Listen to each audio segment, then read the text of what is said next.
Alan Necessary here with Appalachian Baits. It's summertime, so we're going to show you some summertime rigging. And what we're going to do first is the bottom weight using a three-way swivel. Now, for demonstration purposes, first of all, you want your weight at the end, which you can go heavier than a 3/8. You can go ½ ounce if you need to, depending on how far you want to cast.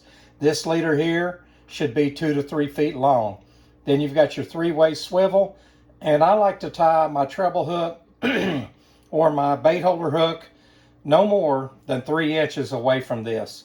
The reason for that is when you throw it out, this is what you want to see from your tagged end. Your fishing pole is up here, and then you want that bait up off the bottom, just like so.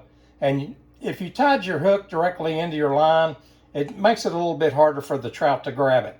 So that's the main way that I would fish this. If I was fishing a lake or a pond that had a bunch of rocks on it and you want to get your bait off the bottom, that's the way you want to do it right there.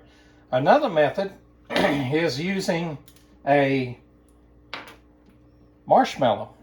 And as everybody knows, our baits are not floating baits, so we're going to make them float. So what you've got is you got your weight up here, 8 to 10 inches, and then for demonstration purposes, of course, you're going to have a bigger weight. And right now, right here, we have a number 10 swivel. Of course, I would like to go down to a maybe smaller 10 or 12, 14. And what you're going to do is you're going to take your marshmallow, you're going to thread it on your hook, like so.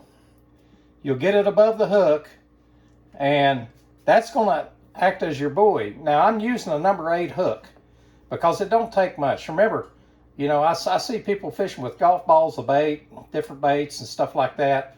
Trout eat a lot of small bait, so you don't have to go that big. But when you throw that out there, of course, your weight's going to be on the bottom. Your marshmallow is going to float up. And if you don't want to use the swivel, you can use a bobber stop. You just need something to keep it from slipping up the line too far. So if it's floating up like that, and then your bait's right here. Now you want to test this before you actually throw it out to make sure. You can add 2 marshmallows. Most of the time the trout are not going to hit your marshmallow. They're going after our bait because it's loaded with scent. So I just want to show you those 2 ways. Plus you can also fish it under a float or a small bobber. Remember, don't use a big bobber. Use a small bobber, because the minute that trout feels that resistance and they start pulling on it, they're going to let go. So you need a smaller bobber. But that's the 2 ways we wanted to show you on how to fish in a lake and a pond for summertime trout. This is Alan Necessary with Appalachian Baits. See you on the creek bank.